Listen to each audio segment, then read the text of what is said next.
안녕하세요. 사연에 빠지다의 DJ 민영입니다. 오늘 사연자는 시집살이를 당하다 못해 시모에게 뺨까지 맞는 서름을 당하고야 말았다는데요. 과연 어떤 사연인지 들어보겠습니다. 오늘도 두 가지 사연 준비되어 있어요. 끝까지 함께 해주실 거죠? 그럼 오늘의 사연 바로 시작해 볼게요.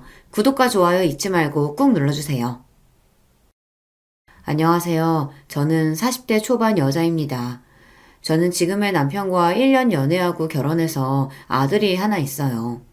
사실 결혼하신 분들은 다들 아시겠지만 결혼한 지 10년 가까이 되다 보니 저는 요즘 사는 게 참 별거 없구나 라는 느낌이 듭니다.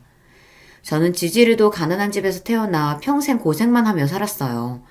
그래도 저는 굳게 희망을 가지고 꿋꿋하게 살아보겠다고 안 해본 것 없이 열심히 살았습니다.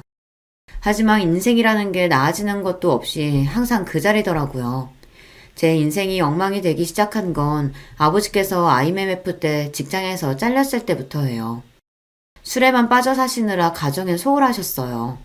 정말 아무것도 안 하고 매일 술만 드셨죠.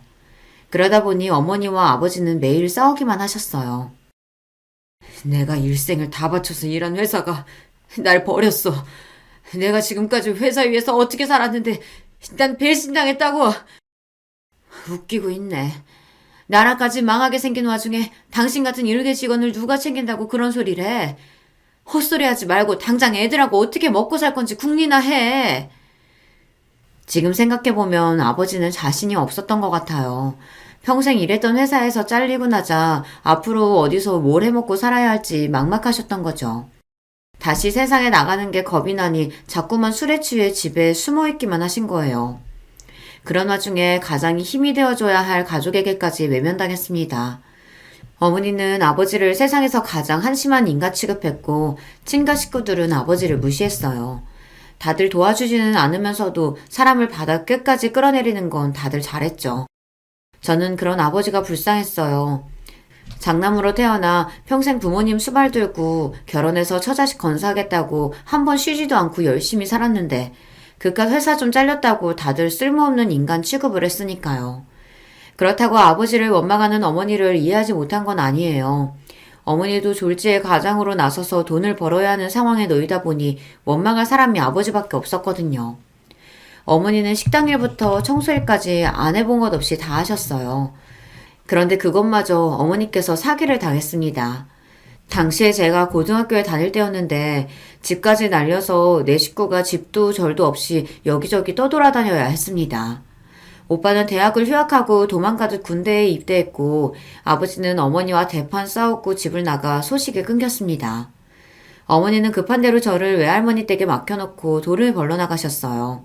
그때가 저는 아버지가 회사에서 잘렸던 때보다 더 힘들었어요. 원래도 어머니와 외할머니가 사이가 좋지 않았었는데요. 상황이 급하다 보니 어머니는 저를 외할머니에게 맡기신 거예요. 당시에 외할머니는 알코올 중독이 심했습니다. 거기다가 하루에 담배도 2갑씩 피웠어요. 외할머니는 동네에서 작은 술집을 했었는데 주인인 외할머니가 손님들보다 술을 더 많이 마셨어요. 거기다가 가게 문을 닫고 들어오면 술에 취한 채로 저에게 온갖 막말을 퍼붓습니다. 그러게 그놈 면상에 영 돈이 붙어있지 않다고 결혼하지 말라고 그렇게 말렸는데 자기가 좋다고 부모한테 허락도 안 받고 홀라당 시집가 버리더니만 이제 와서 지가 급하니까 새끼를 나한테 보내?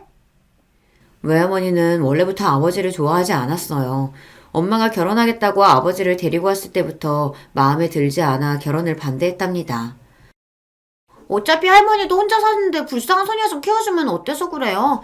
내가 할머니 밥도 차려주고 빨래도 하고 설거지까지 해주잖아요. 솔직히 할머니도 내가 있으니까 더 좋지 뭐. 외할머니에게 매일 구박을 받으며 살다 보니 언제부턴가는 저도 면역이 생겨 웬만한 말에는 상처도 잘 받지 않았습니다. 어려서부터 어머니에게 외할머니 이야기는 귀에 딱지가 생기게 들었어요. 아이 아빠가 누군지도 모른 채로 자식을 싸질러 놓고는 제대로 키우지도 않았으면서 나가서 돈을 벌어오라고 내쫓았다고요. 그래놓고 어머니가 돈을 벌어오면 10원 한 장 안 남기고 다 뺏어갔답니다. 심지어 저에게도 매일 나가서 돈을 벌어오라는 소리를 했어요. 너는 19살이면 이제 애도 아니구만. 집구석이 거지 같으면 나가서 벌어먹을 생각을 해야지. 다 늙은 나한테 빌붙어? 내가 집안일은 할머니보다 훨씬 더 많이 하는데 빌붙기 누가 빌붙는다 그래요. 할머니한테 내가 월급을 받아도 시원찮구만. 뭐야? 2년이 뚫린 입이라고 아무 소리나 짓거리는 것 좀 봐. 앞으로 이 집에서 먹고 자려거든. 너도 나가서 네 생활비 벌어와. 안 그러면 이제 밥도 없어. 외할머니와 함께 사는 건 너무 힘들었어요. 아무리 외할머니라도 그렇지 이런 사람한테 자식인 나를 맡길 정도면 어머니도 상황이 급하긴 한가 보다 싶었습니다. 외할머니가 하도 닥달하는 바람에 저는 고3 때부터 아르바이트를 시작했습니다. 외할머니가 그나마 집에서 밥은 먹게 해줘도 돈은 일절 한 푼도 주지 않았거든요. 덕분에 저는 사회 경험을 일찍이 시작했어요. 더군다나 제가 아르바이트를 받으면 외할머니는 다 뺏어가려고 했습니다. 처음엔 저도 못 모르고 있다가 어느새 보면 외할머니한테 돈을 다 뺏겼어요. 하지만 나중에는 저도 꾀가 생겨서 제가 쓸 돈은 몰래 숨겨두고 나머지만 외할머니에게 줬습니다. 저도 살아야 하니까요. 그러다 제가 20살이 되었을 때 어머니와 아예 연락이 끊겼습니다. 제가 연락을 하면 아예 받지도 않았고 본인이 하고 싶을 때만 1년에 한두 번 연락했어요. 그때 외할머니가 노발대발 난리가 났었습니다. 2년이 남자 만나서 살림 차린 게 분명해. 그게 아니면 돈 벌러 간다는 년이 지금까지 자기 새끼 데리러 안 온다는 게 말이 돼? 으이구, 니년 팔자도 더럽다 더러워. 아비한테 버림받은 것도 모자라서 어미한테도 버림받고 오빠라는 새끼는 연락도 안 되고 졸지에 코와 다 됐다. 외할머니는 입이 참 걸었어요. 저를 걱정해서 하는 말인데도 기분이 나쁘게 들렸죠. 그래도 외할머니와 몇 년 살다 보니 그것도 적응이 돼서 별로 기분 나쁘지도 않았어요. 오히려 외할머니 말대로 내 팔자가 더럽긴 하다 싶었죠. 내가 고아는 무슨 고아야. 할머니가 있는데. 할머니도 나 있으니까 그나마 지금까지 덜 외롭게 살았잖아. 외할머니 앞에서는 항상 대범한 척 했지만 사실 저는 밤만 되면 불안했어요. 정말 이대로 엄마가 나를 데리러 오지 않아서 평생 이 허름한 집에서 외할머니 술 심부름이나 하며 사는 건 아닐까 싶어서요. 하지만 언제나 안 좋은 예감은 딱 들어맞았습니다. 외할머니 말이 맞았어요. 얼마 뒤 외할머니에게 엄마가 연락이 왔는데 어디서 남자를 하나 물었는지 살림을 차렸다고 하더라고요. 이쪽에 어린 자식이 하나 있어서 내가 키워줘야 돼. 그러니까 당분간은 엄마가 연락할 때까지 연락하지 마. 엄마는 참 불친절한 사람이었습니다. 무슨 말만 하면 제가 알아듣게 잘 설명해주는 법이 없었어요.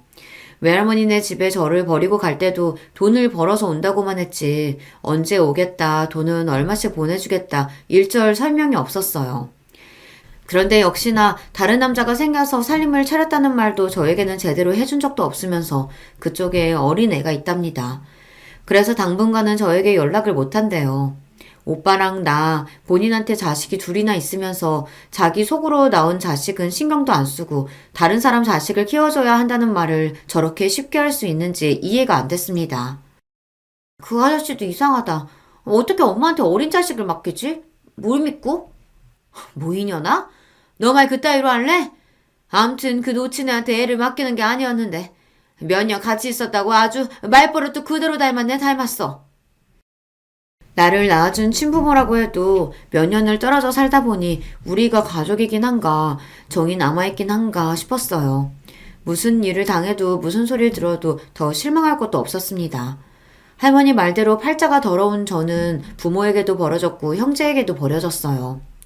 아버지는 죽었는지 살았는지도 모를 정도로 연락이 두절됐고 돈을 벌어오겠다던 어머니는 1년에 한두 번 전화해서 돈 몇십만 원 붙여주는 게 다였어요.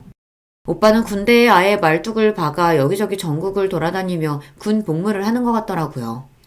그렇다 보니 저에게는 외할머니밖에 없었습니다. 저에게 욕을 하든 술주정을 하든 이제 저에게 남은 사람은 외할머니뿐이었어요. 저는 집안 사정이 그렇다 보니 대학도 못 나오고 바로 취직해서 일을 했습니다.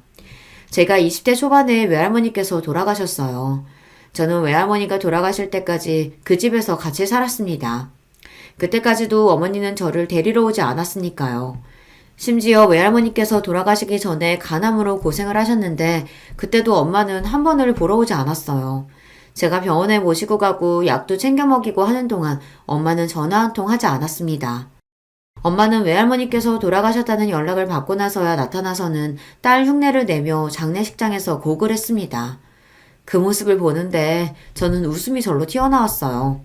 부모 자식이라는 게 뭔가 싶어서요. 네 할머니 집 부동산에 내놨으니까 팔리면 바로 연락해. 혼자 다 가지고 튈 생각하지 말고. 제 어머니 집은 정말 대단한 사람이에요. 그래도 몇 년 동안 제가 외할머니의 유일한 가족이자 보호자였는데 저에게 상의 한마디 하지 않고 외할머니 집을 팔아버렸어요. 저는 더는 어머니라는 사람과 상종도 하고 싶지 않아 어머니가 외할머니의 집을 팔아 준 돈 1,000만 원을 가지고 나왔습니다. 그 길로 어머니와 인연을 끊었어요. 그 전에도 어머니를 만나지 않고 살았지만 그때는 내가 어머니가 보고 싶다고 해도 어머니가 저를 보러 오지 않은 거였어요. 하지만 이제는 달랐습니다.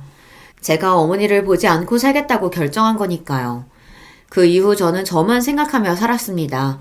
20살에 건설사 사무실 격리로 시작해 10년 가까이 한 직장에서 일했습니다. 회사 회식으로 갔던 나이트에서 남편을 만나 연애하고 결혼까지 하게 됐어요. 지금 생각하면 제가 어떻게 남편을 만나 연애도 하고 결혼한 건가 신기하긴 해요.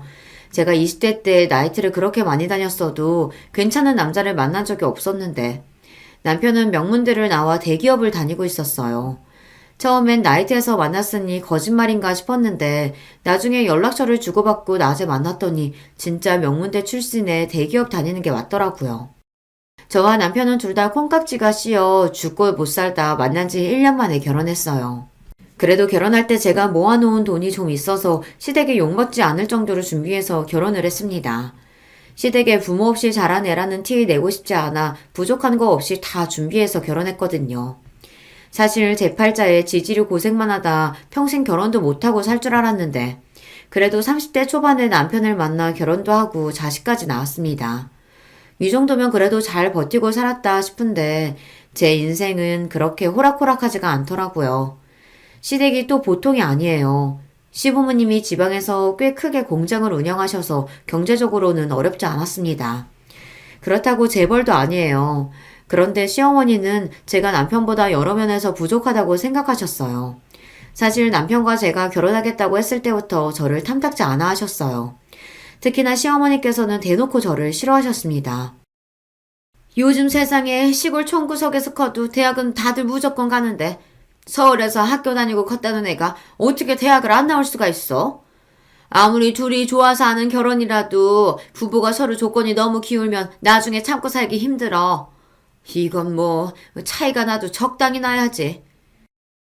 전문대를 나왔다고 해도 허락을 할까 말까인데 에이그 어떻게 고조를 데리고 왔어?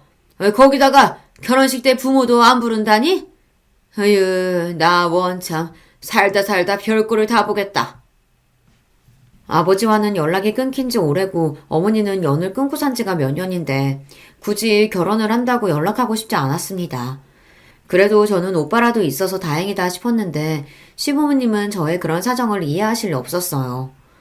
어머니 아버지 우리가 사랑해서 하는 결혼인데 대학이니 집안이니 이런 게 다 뭐가 중요해요. 우리 둘이 알콩달콩 잘 살 거니까 걱정하지 마세요.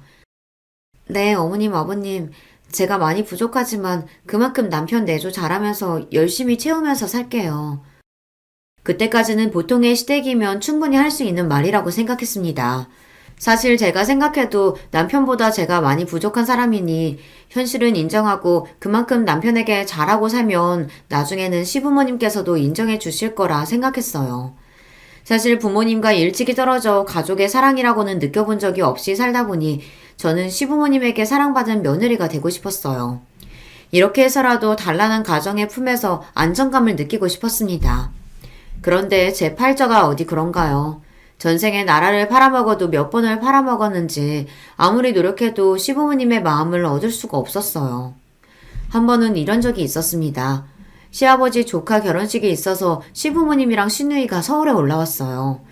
결혼식이 금요일이라 우리 집에 금요일날 오셨다가 다 같이 결혼식에 참석하고 하루 주무시고 토요일날 내려가겠다고 하셨죠. 저는 시부모님 고생하시는 게 싫어서 금요일날 회사 반차를 내고 제가 직접 서울역으로 모시러 갔어요.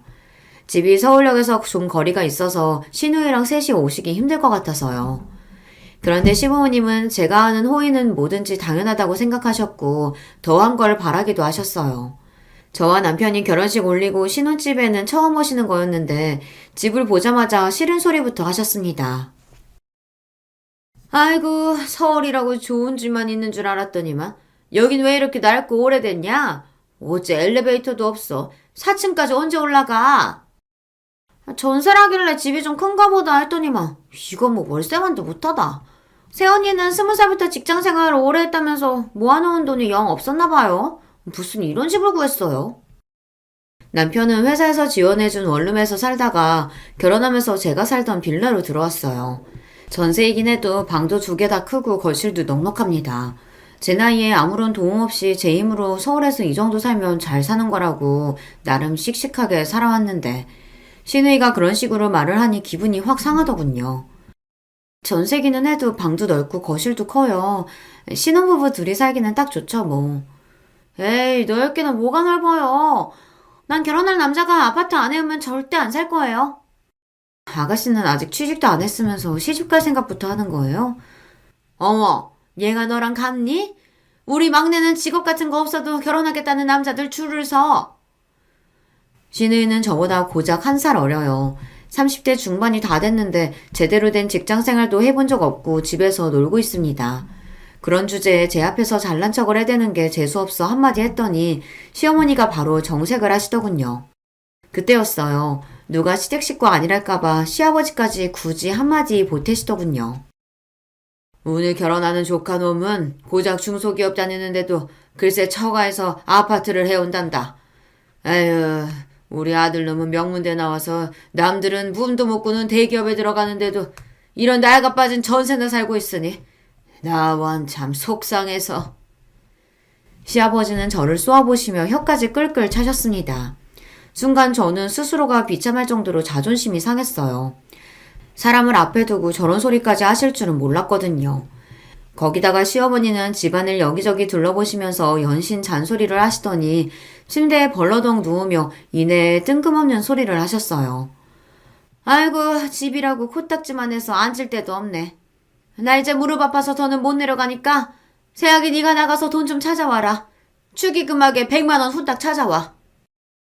저는 오시는 길에 축의금을 안 찾아서 저에게 찾아오라는 소리인 줄 알고 알겠다고 하고 기다렸습니다. 카드든 통장이든 뭐든 주실 것 같아서요. 그런데 가만히 서 있는 저를 보더니 시어머니가 갑자기 호통을 치셨어요. 어머 얘 좀 봐. 너 지금 나더러 축의금 내라고 기다리고 있는 거니? 네가 해온 것도 없이 맨몸으로 들어왔으면은 이런 거라도 네가 알아서 준비해야지. 에휴, 애가 눈치도 없고 센스도 없고. 그때까지도 저는 시어머니께서 무슨 소리를 하시는 건가 싶었어요. 며느리인 제가 시아버지 조카 결혼식에 가는 거야 그렇다 치지만 시부모님 축의금까지 왜 제가 내야 하는 건가 의아했거든요. 저희는 따로 축의금 준비했는데 어머님 아버님이랑 같이 해야 하는 건가요? 저는 정말 몰라서 물어본 겁니다. 저와 남편은 따로 30만 원 축의금을 준비해뒀는데 이걸 시부모님이랑 합쳐서 내라는 이야기인가 싶어서요.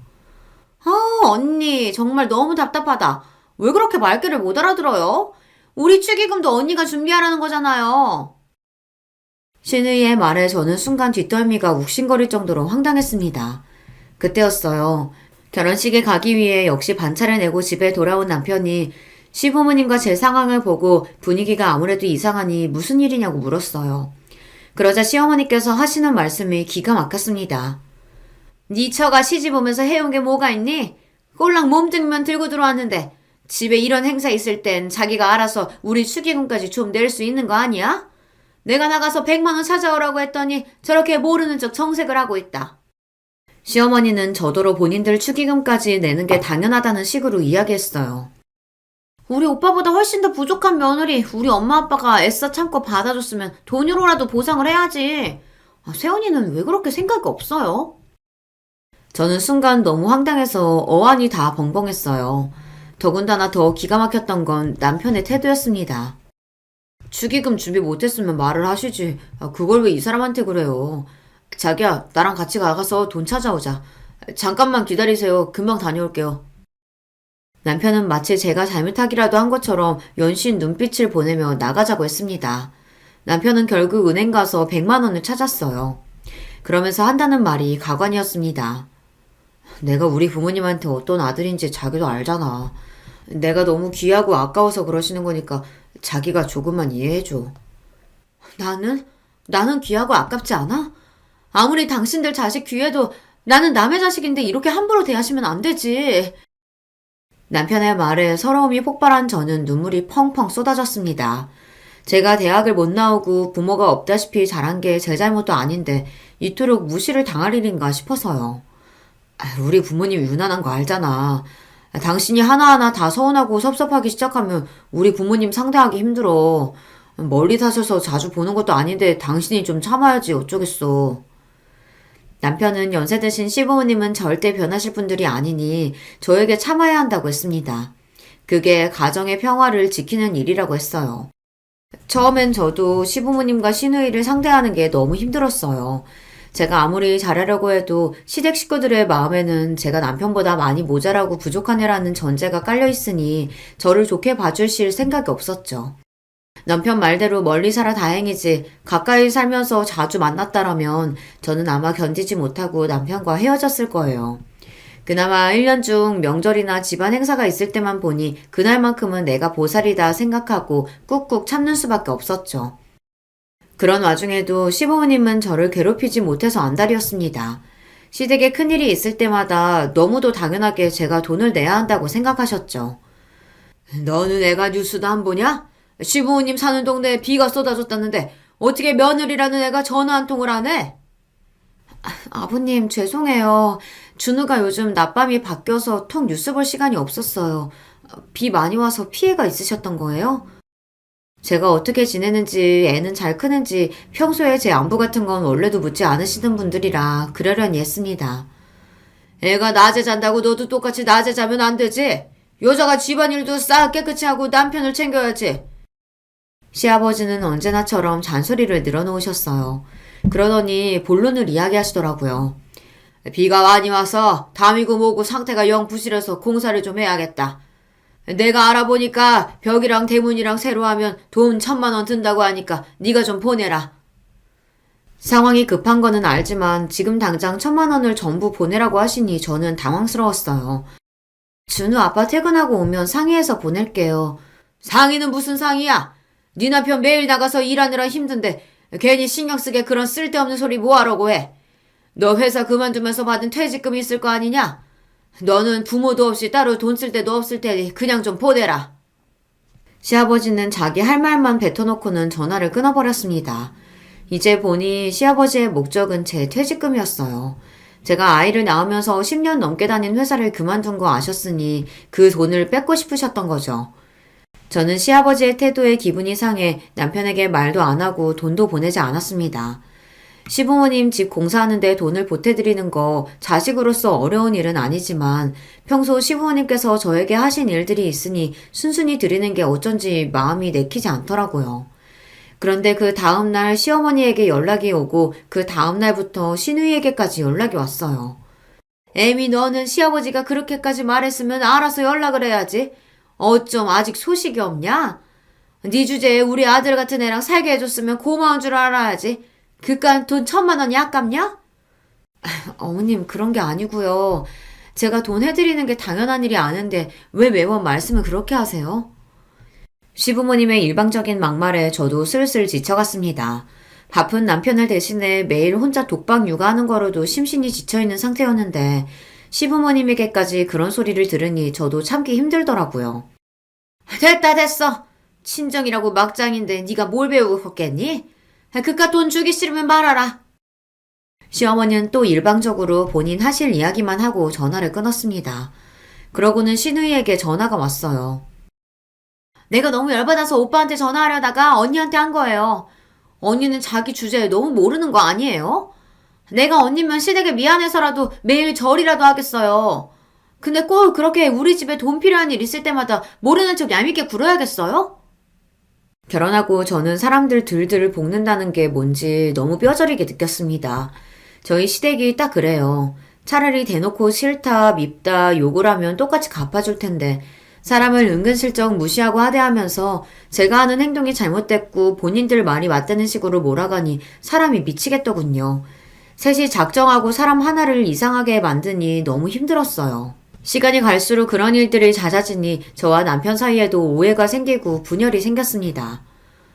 아버지랑 어머니가 집 공사해야 한다고 여러 번 연락하셨다는데 당신은 왜 나한테 말도 안 했어? 남편은 시부모님 말만 듣고 저에게 싫은 소리를 늘어놨어요. 그럴 때면 저도 시부모님과 시누이에게 당한 게 있으니 말이 좋게 나오질 않았죠. 어머님 아버님께 돈 드리기 싫으니까 말 안 했지. 내가 좋게 좋게 마음먹고 좀 도와드리고 싶어도 어머님 아버님 아가씨까지 다들 사람을 무시하고 막말하는데 질려서 나도 더는 해드리고 싶지 않아. 알겠어. 나도 중간에서 정말 지친다. 내가 알아서 할 테니까 당신은 신경 꺼. 남편은 싸우는 걸 제일 싫어하는 사람이에요. 그러다 보니 제가 시댁 식구들과 문제가 생기면 언제나 대충 넘어가자는 식이었습니다. 신혼 때랑 똑같아요. 시부모님이 저에게 잘못했어도 며느리인 제가 참아야 한다고 생각했어요. 거기서 내가 더 나아가 화를 내면 남편은 듣기 싫다는 듯 자리를 피했죠. 그렇게 몇 년을 참고 살았습니다. 남편도 항상 시댁 이야기가 나오면 예민하고 화를 내는 저를 참아줬다고 생각하겠지만 저는 매일 대놓고 저를 무시하는 시댁 식구들 사이에서 버티며 견뎌야 했어요. 그러던 어느 날이었습니다. 시누이가 결혼한다고 날짜를 잡았더라고요. 성격도 지랄맞고 인성도 바닥이라 시집은 절대 못 갈 줄 알았는데 그래도 어디서 눈먼 놈 하나 잡았는지 결혼을 하기는 한다더군요. 저와 시누이 사이가 별로라고 해도 남편에게는 하나밖에 없는 동생이니 결혼식 때 뭘 해주면 좋을까 고민하다가 이것저것 고민해봐도 돈이 제일 나을 것 같아 현금으로 300만 원을 주기로 했습니다. 저와 남편 형편에는 최대한 많이 생각한 금액이었어요. 그런데 저는 시어머니에게 생각지도 못한 일을 당하고야 말았습니다. 시댁에 일이 있어서 내려갔다가 남편과 시어머니와 함께 저녁 식사를 했어요.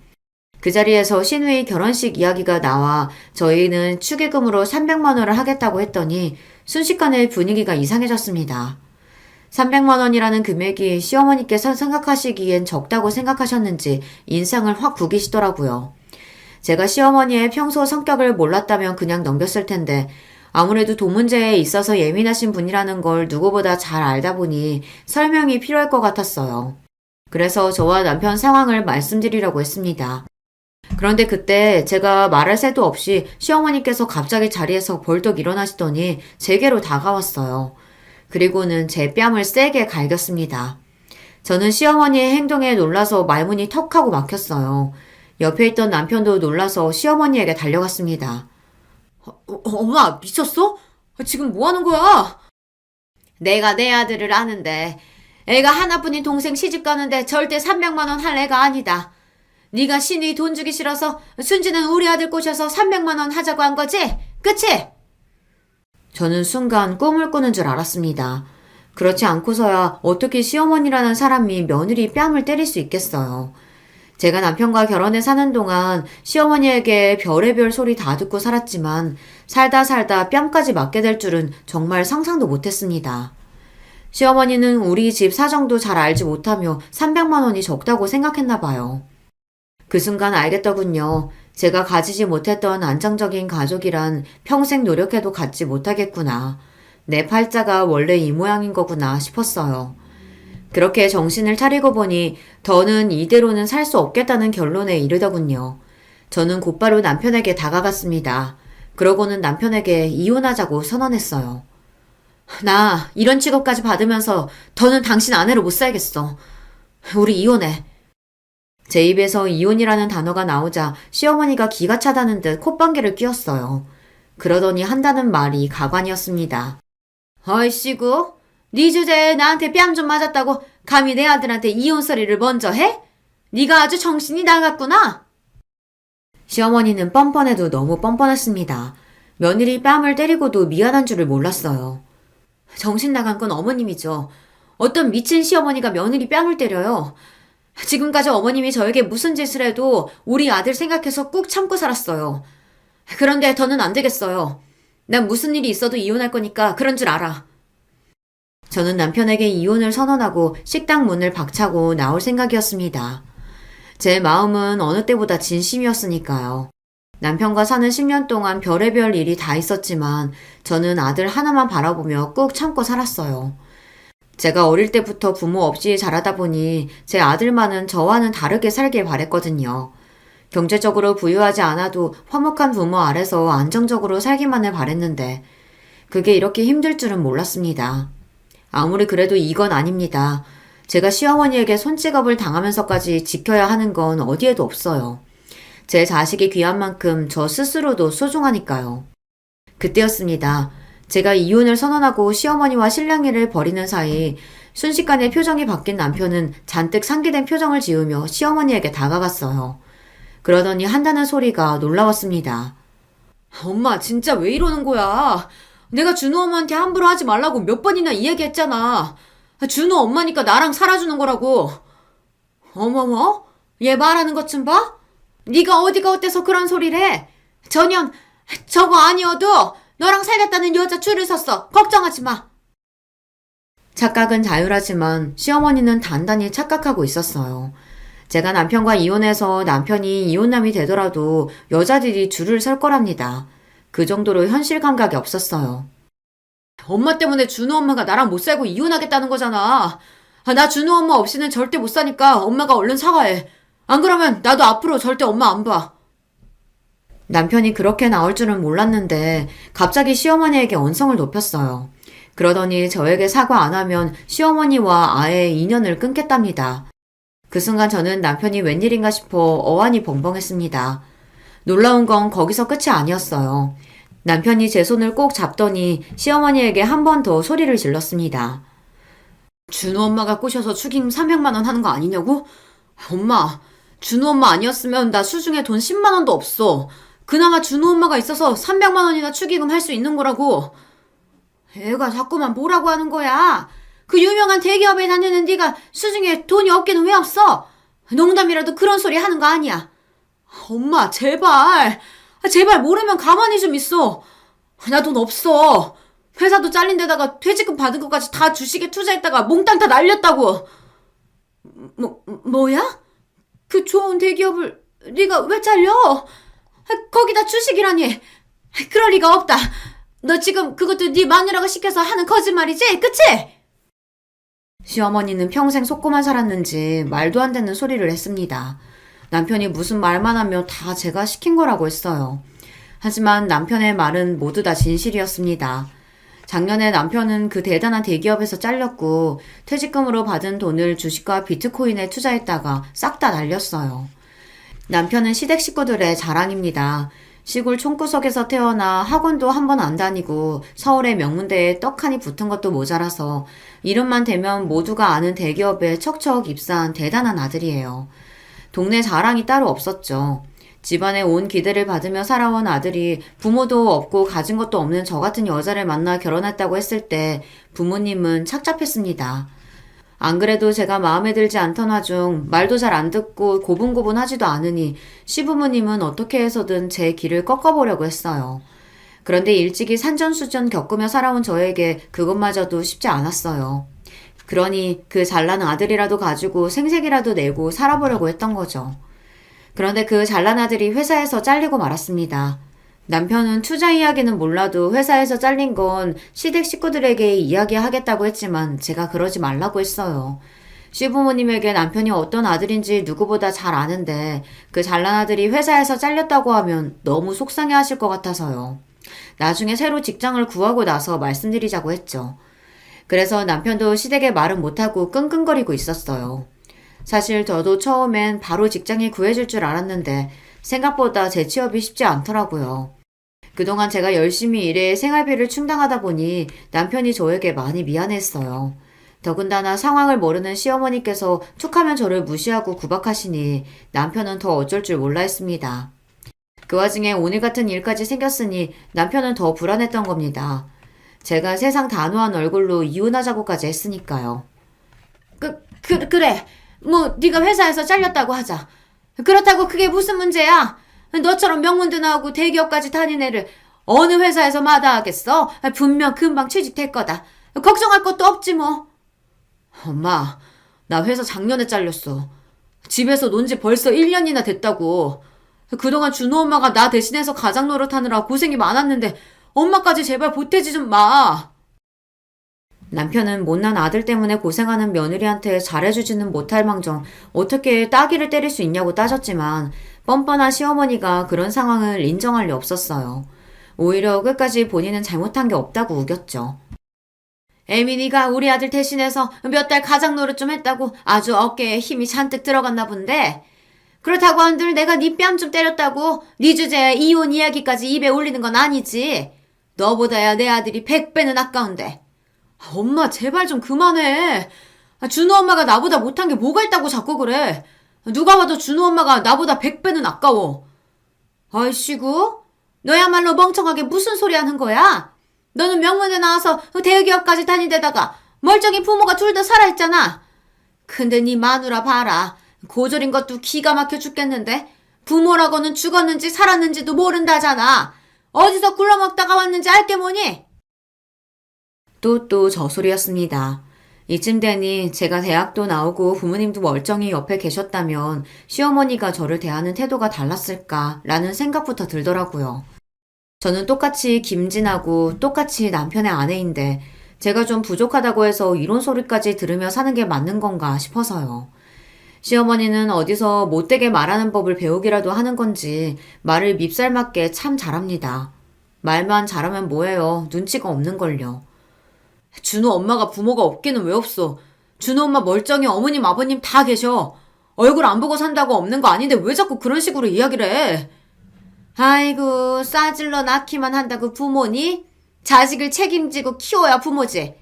저거 봐라. 애가 부모한테 보고 배운 게 없으니 자식도 있는 애가 저렇게 이혼 얘기를 쉽게 하지. 시어머니의 막말에 순간 간신히 붙잡고 있던 이성이 빠지지 끊어지고야 말았습니다. 저는 잔뜩 화가 난 얼굴로 씩씩거리며 시어머니의 코 앞까지 다가갔어요.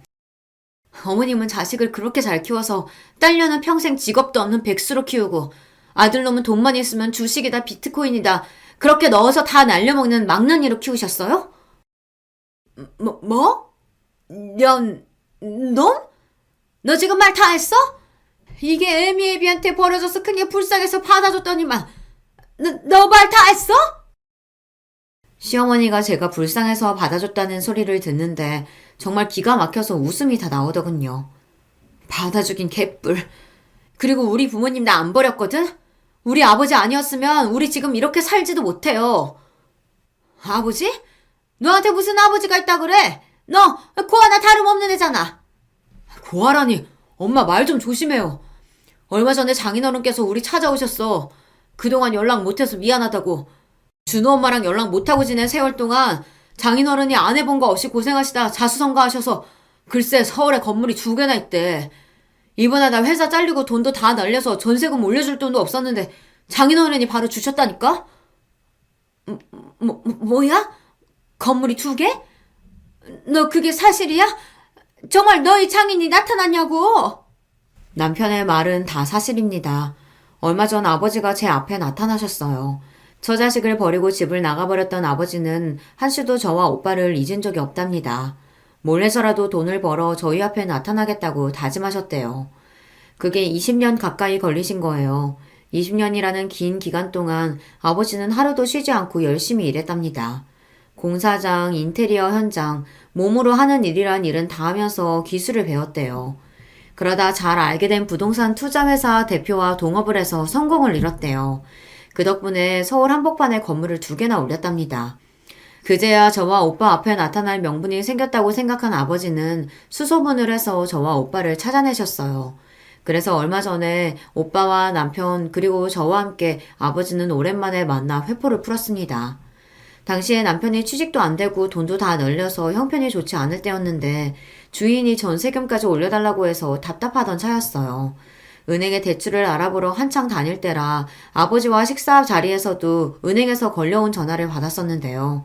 제 상황을 알게 된 아버지께서 대출받을 필요 없다고 그 자리에서 바로 돈을 보내주겠다고 하시더라고요. 저는 괜찮다고 제가 알아서 하겠다고 여러 번 이야기했지만 아버지는 더 완강하게 이야기하셨어요. 내가 평생 너희한테 아버지 노릇 못하고 살았는데 이렇게라도 갚을 수 있으니 얼마나 다행이니. 그리고 내가 왜 그동안 그렇게 힘들게 벌어서 건물부터 샀는데 다 지금까지 고생만 하고 산 너희한테 물려주려고 그런 거다. 앞으로는 돈 걱정하지 말고 살아.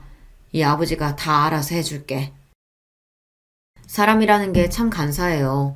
아버지가 제 앞에 나타나기 전까지는 항상 부모님을 원망하면서 살았는데 시부모님께 구박을 당할 때마다 내가 멀쩡한 부모가 있었다면 이런 취급은 안 받고 살았을 텐데 싶어서 항상 미워하고 원망했습니다.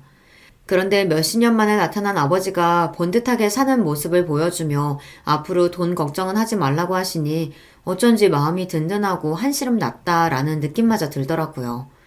그런 집안 사정을 시어머니에게 이런 식으로 말하려고 했던 건 아니지만 시어머니가 자꾸만 선을 넘으며 몰상식하게 구시니 저도 참을 수가 없었습니다. 그런데 간사하게는 시어머니도 마찬가지였어요. 바로 조금 전까지만 해도 제 주제가 어떻고 하시면서 뺨까지 내리치신 분이 제 아버지 이야기를 듣더니만 순식간에 180도 달라지더라고요. 그런 사정이 있었으면 나한테 말을 하지 그랬어. 우리가 뭐 남인가? 아버지가 건물이 2개나 있으시면 나중에 아들하고 딸한테 하나씩 물려주시겠네. 그치? 사람이 어쩜 저렇게 염치가 없을 수가 있죠.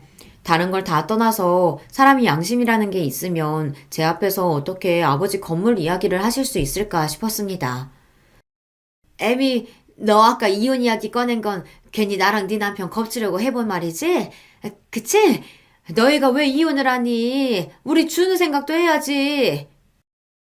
시어머니는 정신이 나간 게 분명합니다. 만약 시어머니가 정말로 우리 준우를 생각했다면 그동안 저에게 그렇게 하시면 안 됐어요. 저는 시어머니와 단 1분 1초도 얼굴을 마주보고 싶지 않았습니다. 아니요, 어머니, 진심이에요. 어머님이 제 시어머니인 이상 더는 준우 아빠랑 못 살아요. 제가 뭐가 부족하다고 직업도 없고 돈도 없는 저런 남자랑 살아요. 저 이혼할 거예요. 저는 단호하게 이야기했습니다. 남편과 헤어질 거라고요.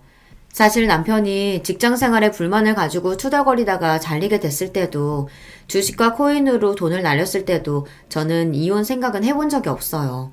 저희 부모님은 매일 돈 때문에 싸우는 모습을 자식에게 보여주다가 결국은 헤어지셨기 때문에 그게 자식에게 얼마나 아픈 상처인지 알아요. 그렇다 보니 저는 자식에게 저와 똑같은 상처는 주고 싶지 않았습니다. 가족이란 서로에게 힘든 일이 생겼을 때 돕고 의지할 수 있는 존재여야 한다고 생각했으니까요. 그래서 저는 남편에게 힘든 일이 생겼을 때 제가 돕고 의지가 되어주면 된다고 생각했어요. 그렇게 버티고 살다 보면 분명히 좋은 날이 올 거라고 기대했거든요. 그런데 제 기대는 산산이 부서졌습니다. 제가 지난 10년 동안 참고 버티며 살아온 결과가 어머님의 손찌검이었으니까요. 그런데 그 순간 남편이 말도 안 되는 행동을 했어요. 갑자기 제 앞에 무릎을 꿇고 앉았습니다. 여보, 준호 엄마, 제발 그러지 마. 나 당신 없으면 못 살아. 나 결심했어. 나 엄마 버리고 당신한테 갈게. 제발 나 좀 받아줘. 남편의 행동에 저는 기가 막혀 한숨이 절로 튀어나왔습니다. 남편에게 일어나라고 해도 남편은 안 일어나겠다고 우겼어요. 본인 부모와 지금 당장 연을 끊을 테니 이혼만은 하지 말아달라고요. 그 순간 더 충격적인 일이 일어났습니다. 남편의 행동에 기가 막히다는 듯 남편을 쏘아보던 시어머니가 갑자기 누나를 굴리더군요. 그러더니 남편 옆으로 다가간 시어머니가 본인도 무릎을 꿇었어요. 아이고 애미야, 내가 잘못했다. 내가 못 배우고 무식해서 너한테 절대 하면 안 되는 행동을 했어. 네가 너무 딸 같고 편하니까 그런 거지. 설마 내가 진심으로 무시해서 그랬겠어? 가족끼리는 원래 다 그러면서 친해지는 거야. 너 그럼 네가 좀 이해해줘. 순간 조금 전 먹은 음식을 다 토해낼 뻔했습니다. 생각지도 못했던 시어머니의 태도에 소름이 돋아 정말 속이 다 메스꺼렸어요. 바로 10분 전까지만 해도 사람을 개무시하고 제 뺨까지 때렸던 사람이 어떻게 저렇게 바뀔 수가 있죠. 저런 모습을 보고 나니 저는 더 화가 치밀었습니다. 저는 그 자리에 도저히 있을 수가 없어 아무 말도 하지 않은 채 식당을 나와버렸어요. 그러고는 바로 집으로 돌아왔습니다. 그 이후 어떻게 됐냐고요? 저는 아직도 이혼 소송 중입니다. 저는 집에 돌아오자마자 남편에게 이혼 소장을 보냈어요. 남편도 남편이지만 시어머니의 소름 돋는 행동 앞에서 다시는 시어머니의 얼굴을 보고 싶지 않았거든요. 반년 넘게 소송을 하면서 사실 저는 많이 지쳤어요. 저는 남편에게 이혼 소정을 보내자마자 아버지에게 연락해 아들과 함께 아버지 집으로 들어갔습니다.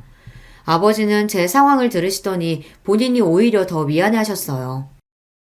내가 그렇게 엉망으로 살지만 않았으면 너한테 이런 일은 없었을 텐데. 이 아버지가 못나서 미안하다. 아버지에게 그런 이야기를 드리려고 한 건 아니었는데 본의 아니게 아버지를 속상하게 만들고 말았습니다. 그래도 아버지는 제가 이혼하겠다고 하면 응원해 주시겠다고 했습니다. 이혼하고 아버지와 함께 살면 되니 걱정하지 말라면서요. 저는 그런 아버지가 든든했습니다.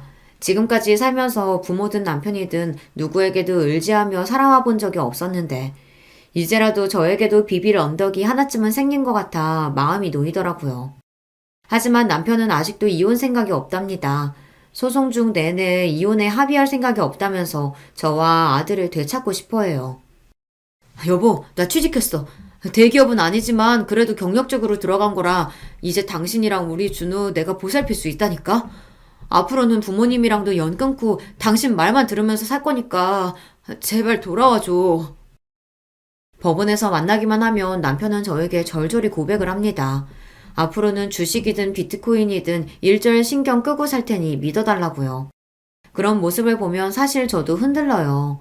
남편이 철이 좀 없긴 해도 결혼 생활을 하는 동안 저와 아들에게 잘했거든요. 아들도 남편이랑 헤어져 있으니 많이 보고 싶어 하고 불안해합니다. 외할아버지네 집이 크고 넓어서 좋기는 하지만 아빠가 보고 싶대요. 저는 요즘 고민이 많습니다. 이대로 계속 소송을 하면서 이혼을 고집하는 게 맞는 건가 싶어서요. 남편이 시부모님이랑 인연을 끊고 저와 살겠다고 하는 말을 믿고 사는 게 맞는 걸까요? 제 욕심에 남의 집 부모와 자식 간의 인연을 끊어놓는 게 맞는 건지 모르겠어요. 그렇게 다시 합쳐서 산들 우리가 잘 살 수 있을까 걱정이 되기도 하고요. 여러분의 생각은 어떠세요? 제가 이혼을 하고 아들과 아버지와 함께 마음 편하게 사는 게 나을까요? 아니면 시부모님과 연을 끊고 남편과 다시 합치는 게 나은 선택일까요? 저는 아직도 결정하지 못했습니다. 저도 제가 이렇게 우유부단한 인간인지 몰랐어요. 여러분의 생각은 어떠신지 댓글로 남겨주시면 하나하나 확인해서 읽어보고 참고하도록 하겠습니다. 저의 막장 인생 이야기 끝까지 들어주셔서 너무 감사해요. 여러분의 가정에는 항상 좋은 일만 가득하시길 바랄게요. 거의 매일 같이 잘 듣고 있는 채널이지만 인사를 드려보는 건 처음이네요. 안녕하세요. 저는 지금 남편과 아웅다웅 하면서 딸 하나, 아들 하나 키우며 살아가는 여자고요. 저는 가끔 제 아이들은 궁핍을 모르는 천진난만한 아이들이라는 생각도 합니다. 저도 제 아이들처럼 남매로 태어나 자랐어요. 저하고 남동생은 원래 태어나기를 서울에서 태어났는데요. 어렸을 때 지방의 시골 동네로 이사를 갔어요. 친정 부모님께서 믿었던 지인에게 뒤통수를 맞으시고 전 재산을 잃으신 직후이기도 했습니다. 나중에 친정 부모님이 회상하시기를 그때 몇 번이고 그냥 죽을까 하셨었다네요. 내가 네 아버지한테도 그랬었어. 우리 그냥 시골 외삼촌 댁에 가서 몇 날 며칠 애들 데리고 자연 벗삼아서 마지막으로 실컷 놀고 즐긴 다음에 농약 먹고 세상 떠나자고. 시골에 농약도 있고 쥐약도 있으니까 떠나는 거 일도 아니라고. 이렇게 살 바에 그냥 떠나는 게 훨씬 낫다고. 오죽하면 내가 그랬을까. 하지만 자식들은 죄가 없잖아. 이런 부모 밑에서 태어나고 싶어서 태어난 것도 아닌데. 그래서 우리 귀염둥이 남매 얼굴 보면서 꾹 참고 견뎌낸 거야. 그러다 보니까 시간이 흘러서 이렇게 마음 편히 웃는 날도 오네. 쥐구멍에도 볕들 날이 있다는 게 헛소리는 아니었나 봐. 세상을 원망할 시간도 없었다고 친정 부모님께서 그러셨어요. 갚아야 할 돈이 넘쳐나니까 원망하는데 시간을 쏟는 건 어느 순간부터 사치가 되었다고 하셨죠. 사실 죽을 각오를 하시고선 시골에 내려오셨던 두 분이셨는데 열심히 농사일을 하시면서 삶의 의지를 다지셨고 돈이 되는 품종으로 운 좋게 남들보다 대범하게 대량 재배하시면서 그때부터 인생의 반전을 맞이하셨습니다. 친정엄마의 외삼촌 되시는 분께서는 그 시골 동네에서만 평생을 사신 분이셨는데 일찍 사별을 겪으신 이후로 재혼을 하지 않으셨고 자식도 없으셨죠. 돌아가시기 전에 친정엄마께 재산을 물려주겠다는 뜻을 밝히셨습니다. 갖고 계셨던 농사 짓는 땅 조금이라고 모두가 생각했었어요. 그런데 알고 보니까 옆 지역에 따로 땅을 가지고 계셨던 거예요. 말씀을 안 하셔서 아무도 그때까지 몰랐습니다. 저희 가족의 몫이 된 그 땅은 몇 년 후 개발이라는 수지를 맞이하여 엄청난 재산을 저희에게 선사해 주었고요. 이게 대체 어떻게 된 일인가 싶어서 저희 가족은 어리둥절했었네요. 항상 시골 밥상을 차려 먹었던 저희 가족이었는데 엄청난 거금이 들어온 이후로 처음 족발을 사왔습니다. 그때 소주 한 병을 다 비우신 친정엄마께서 눈물과 함께 고백하셨던 거예요. 사실 옛날에 죽으려고 했다고요. 이 시골 동네에 죽으러 내려올 생각이었다고 말입니다. 저는 애써 담담하게 들었으나 옆에서 친정아버지는 미안하다며 우셨고 제 남동생도 울었습니다. 제가 울지 못한 건 지난 세월 꿋꿋하게 지켜온 장녀의 위치 때문이었던 것 같아요. 남다른 책임감이 요구되었거든요. 친정부모님은 쉴 새 없이 일을 하셨고 그에 따라 집안일을 도맡아 하고 남동생을 챙기며 돌보는 건 제 몫이 되었습니다. 남동생이 엇나가면 그건 제 책임이라 생각했기에 늘 애쓰며 살았던 것 같아요. 저는 심지어 남동생이 학교에 선생님과 면담하러 부모님 대신에 제가 간 적도 있었습니다. 그 정도로 친정 부모님께서는 농사일에 매진을 하고 계셨어요. 땅이 생기고 어마어마한 수지를 맞을 거라는 미래를 아셨어도 그리 열심히 하셨을까. 저는 이렇게 호기심을 품은 적이 있었는데 지금은 확신합니다. 친정 부모님께서는 그런 미래를 아셨더라도 그 자결하는 태양 아래에서 땀을 흘려가며 매일같이 일을 하셨을 거라고요. 빚은 진작에 다 갚은 지 오래였고 저희 집은 품종을 고르는 것에 큰 운이 따라줘서 부자가 되었고 생각지도 못하게 생긴 땅이 수지를 맞는 바람에 더 큰 부자가 되었지만 친정 부모님께서는 겉으로는 결코 그러지 않으신 것처럼 구셨습니다. 저희 남매는 그런 친정 부모님을 이해했어요. 절친했던 지인에게 배신을 당하시고 수중에 돈이라는 걸 다 잃어보셨고 빚까지 생겨서 삶의 벼랑 끝에 내몰려 본 분들이셨기 때문에 남다르실 수밖에 없었던 것이죠. 또한 친정 부모님께서는 땀을 흘려서 돈을 버는 노동의 가치를 무척 숭고하게 여기시는 분들이었습니다. 저는 남동생의 학업까지 열심히 챙기는 와중에 운이 좋게도 성적을 잘 받아서 좋은 대학에 진학했습니다. 생각해보니까 제가 규칙적으로 바쁘게 지내서 가능했던 일 같아요. 밥 차리고 청소 빨래 다 하고 남동생이 혹시 학교에서 사고라도 치지 않았나 매일 점검하고 확인하고 모르는 수학 문제가 있다고 하면 제가 머리 싸매서 그거 알려주고 남동생을 공부에 흥미가 없는 아이였기 때문에 제가 그 흥미를 붙여주려고 애를 많이 썼었어요. 그러다 보니까 하도 규칙적인 생활에 갇혀서 저도 제 공부할 시간에는 정확히 공부를 했고 서울의 좋은 대학까지 진학을 했죠. 저를 보면서 남동생이 의욕을 불태우길 바란 것도 있었기에 너무 기뻤습니다. 남동생이 자기도 해내겠다면서 그때부터 자습하는 습관을 들였거든요. 제가 서울로 가게 되었을 때 친정 부모님께서는 아주 의외의 말씀을 해주셨어요. 저보고 앞으로 계속 서울에서 살라고 하셨습니다. 존재 자체로도 고맙고 든든하고 힘이 되고 또 미안한 우리 딸아. 내가 아주 가장 역할을 못하는 가장이어서 너무나도 면목이 없었던 순간들이 많구나. 네가 고생이 많았다. 우리 가족 가장 힘들었을 때 그 어렸던 네가 동생까지 챙기면서 묵묵하게 견뎌준 것만으로도 눈물이 났는데 어느새 성인이 되었구나. 앞으로는 서울에서 너만의 인생을 마음껏 펼쳐봐라. 그래, 나도 네 아버지하고 생각이 같아. 너는 우리가 보기에 여기 생활이 맞지 않고 서울처럼 활발하고 시끄럽지만 수많은 기회와 선택이 기다리고 있는 도시 생활이 더 맞아 보여. 혹여나 효도하겠다고 나중에 좋은 기회 차버리고 집에 내려오겠다고 할까봐 걱정이 돼서 우리가 미리 당부하는 거야. 우리가 앞으로 체력 관리 든든하게 하면서 나중에 태어날 손주들이 다 자라서 결혼하는 그날까지 버텨볼 거니까 너는 여기 일은 아무 걱정 말고 너 하고 싶은 공부, 너 가고 싶은 직장, 네가 만나고 싶은 남자 이런 거 다 이루면서 살아. 우리가 뒤에서 받쳐줄 테니까. 알았지? 우리 딸? 저는 두 분께서 이렇게나 살가운 분들이셨나 싶은 마음에 그때는 좀 얼떨떨했던 것 같아요. 제가 집에서 동분서주하면서 노력해온 것들 솔직히 친정 부모님께서 모르시는 줄 알았어요. 그런데 다 알고 계셨더라고요. 성인이 된 딸을 위해 앞으로 어떤 지원이든 해주겠다고 말씀하신 든든한 부모님을 둬서 행복했습니다. 그리고 정말 부끄럽게도 그날에서야 저는 유심히 친정 부모님의 모습을 들여다보았어요. 그때 알았죠. 친정 부모님께서 또래의 다른 분들보다 최소 10살 정도씩은 나이가 들어 보이시는 것을 말입니다. 아직 그러실 나이도 아닌 것 같은데 왜 그렇게 흰머리는 나셨던지. 그동안 친정아버지의 머리는 원래 친정엄마께서 손수 잘라주신 것도 깨달았습니다. 그리고 친정엄마께서는 가끔 외지에서 시골에 봉사활동을 오면 그때 미용봉사를 받아 머리를 손질하셨고요. 아무리 시골이라지만 유행과는 한참 먼 두 분의 옷들도 그렇고 친정 부모님께서는 지난 세월 조금의 사치도 하지 않으셨죠.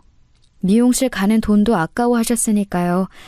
저는 그런 두 분의 모습을 가만히 오랫동안 제 눈에 담았습니다.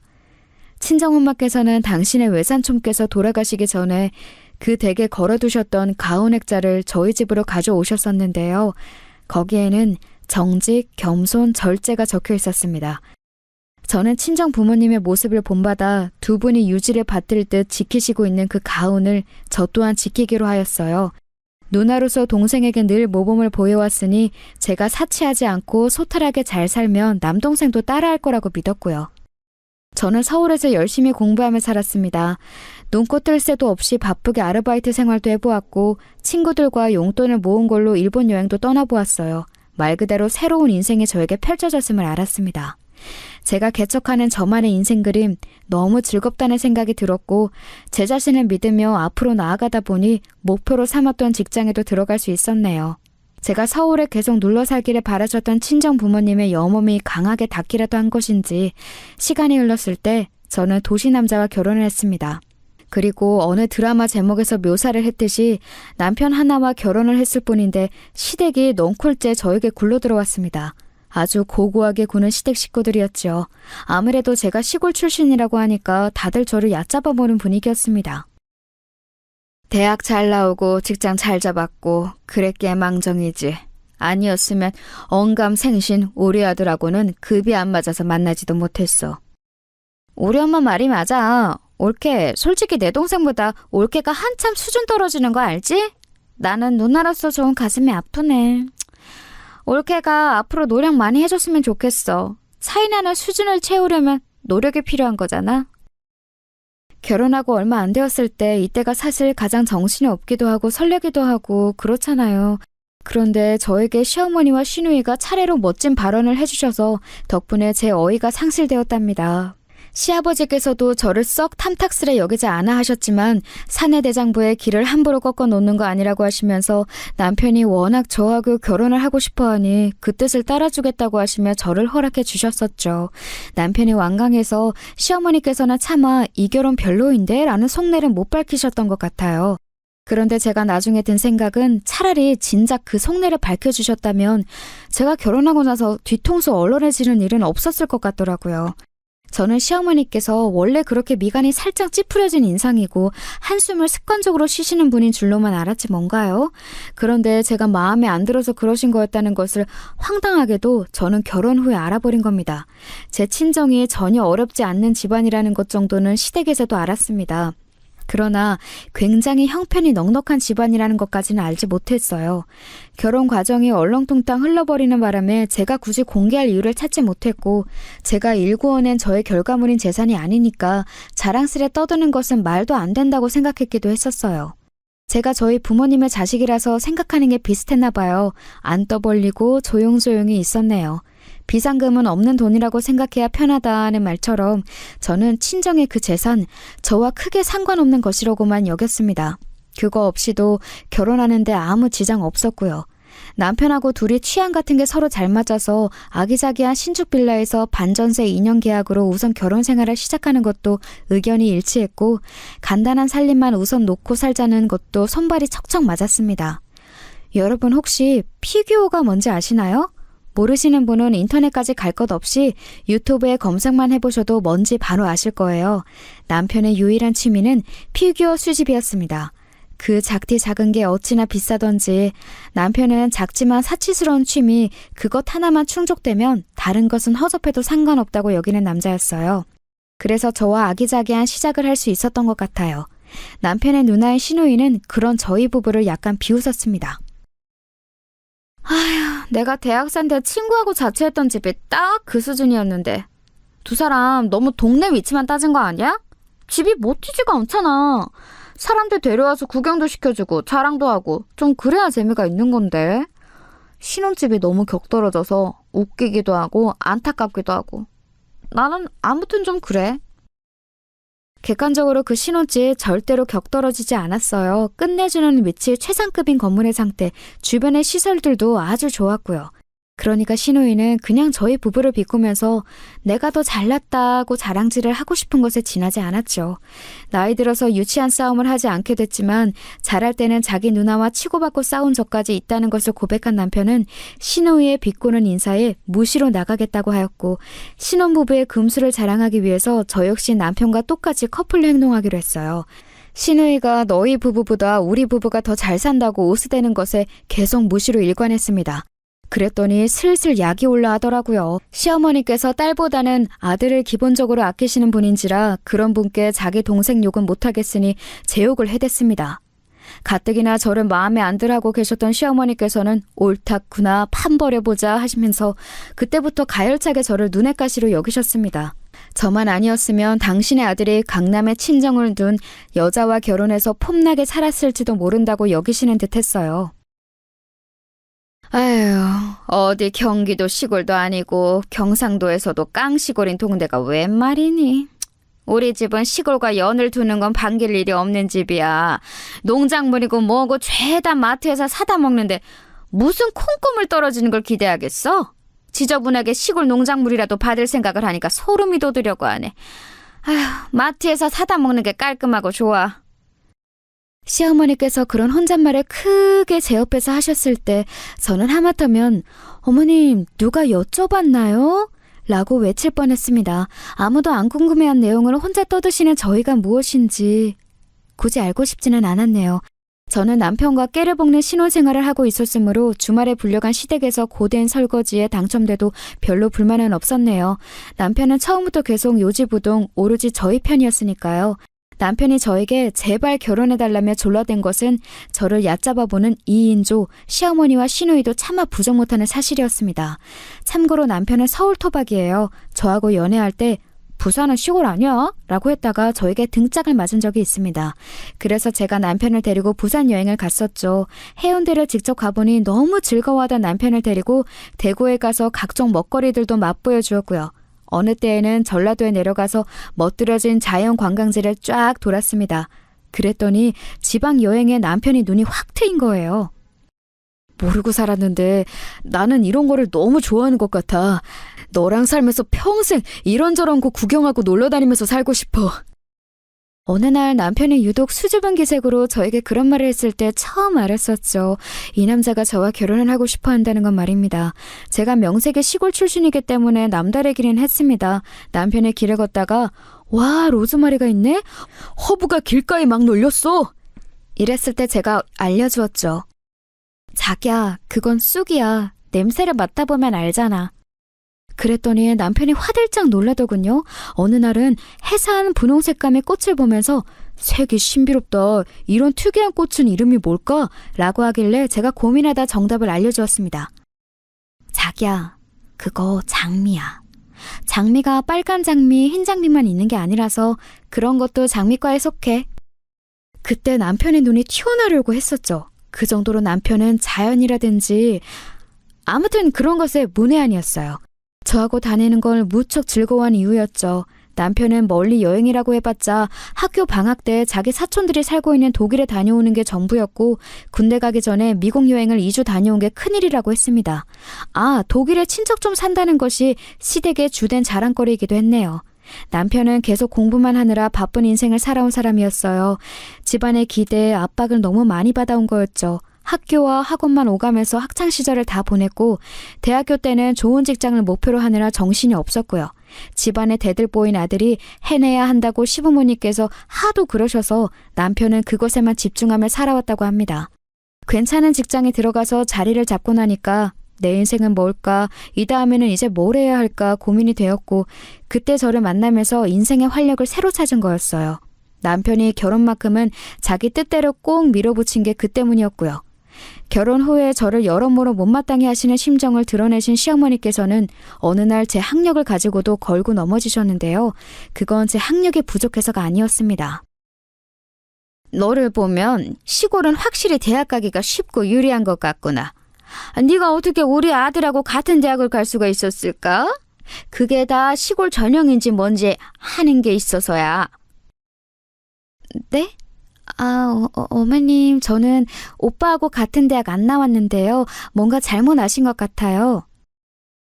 나도 알아. 다른 대학이긴 한데 수준이 같으니까 그냥 그렇게 말을 한 거야.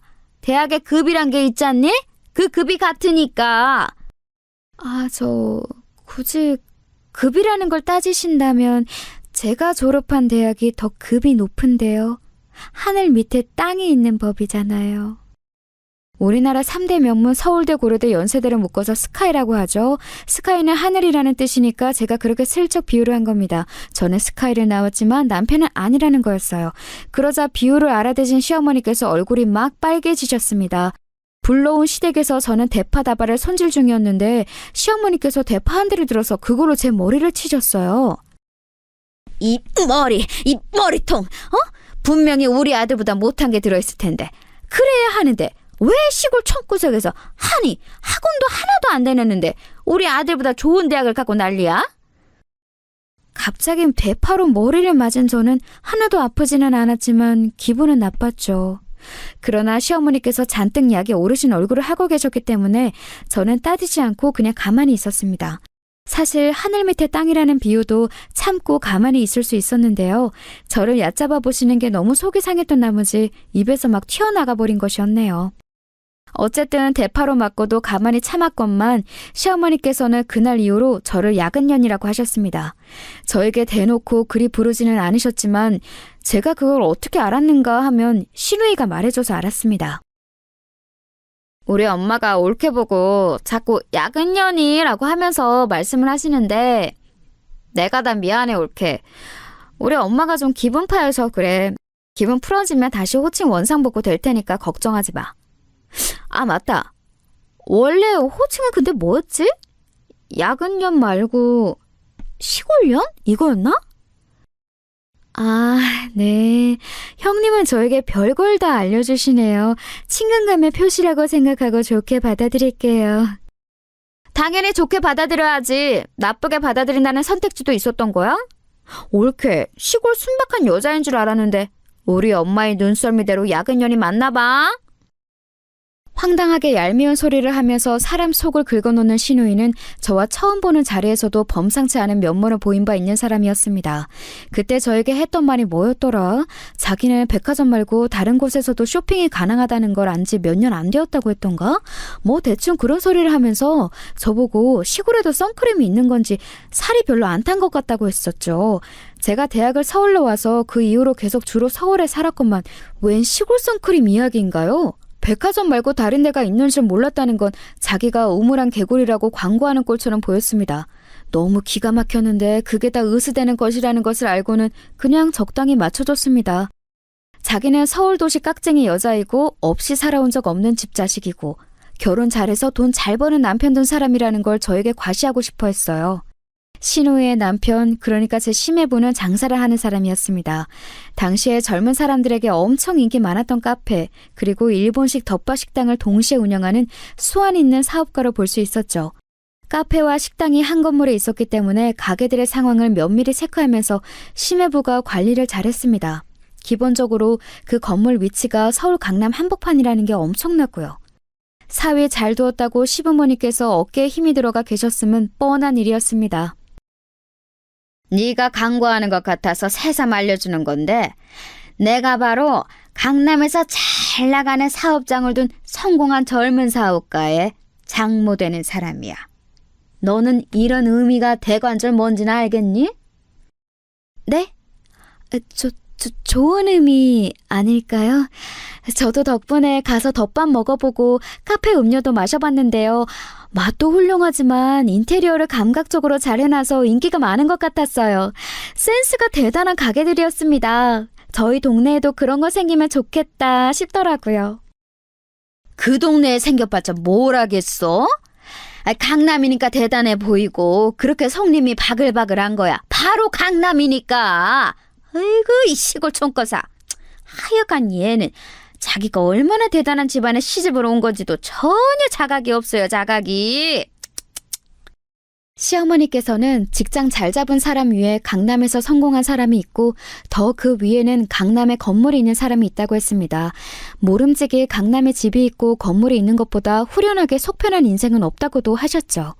그런 야욕을 가지고 살아가야 하는 법인데 저를 보면 한가한 시골 풍경이나 그려지는 것 같아서 속이 답답하다는 말씀도 하셨던 것 같네요.